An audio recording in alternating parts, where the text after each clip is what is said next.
তো hello everyone, সবাই কেমন আছেন? আশা করি সবাই ভালো আছেন। তো আজকে কিছু এলএমসির এক্সএমএল ফাইল নিয়ে এসেছি, যেগুলো দিয়ে এরকম ফটোশ্যুট করতে পারবেন। তো ভিডিওটি এ টু জেড ফুল দেখবেন, আর ভিডিওটি ভালো লাগলে একটা লাইক করে দিবেন আর চ্যানেলটিকে সাবস্ক্রাইব করে দিবেন।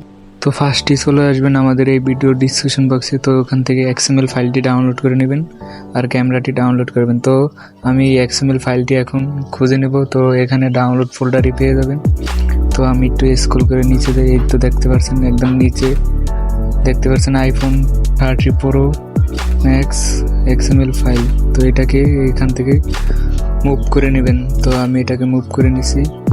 দেন এখান থেকে এলএমসি ফোল্ডারটিতে এটা পেস্ট করে দেবেন। তো এদিকে পেস্ট করে দেওয়া শেষ। এখন আমরা আমাদের ক্যামেরাটি ওপেন করে নেব। তো দেন ওপেন করা হয়ে গেলে সব কিছু অ্যালাউ করে দেব। দেন সব অ্যালাউ দিয়ে দেব। এখান থেকে ডান অপশনে দিয়ে দেব।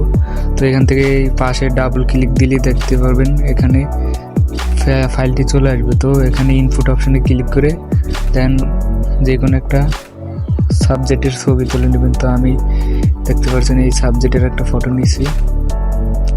তো এখানে একটু লোডিং নেব। তো ফটোটা অ্যালাউ দিয়ে দেবেন। তো ফটো তোলা শেষ হলেই আপনারা একটু ওয়েট করবেন। ওয়েট করার পর দেখবেন ফটোটি এডিটিং হয়ে যাবে নিজের থেকেই।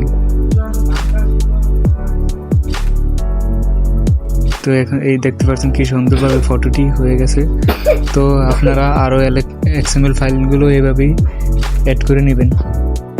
তো আমি আপনাদেরকে আর একটা সাবজেক্টের ফটো তুলে দেখাচ্ছি।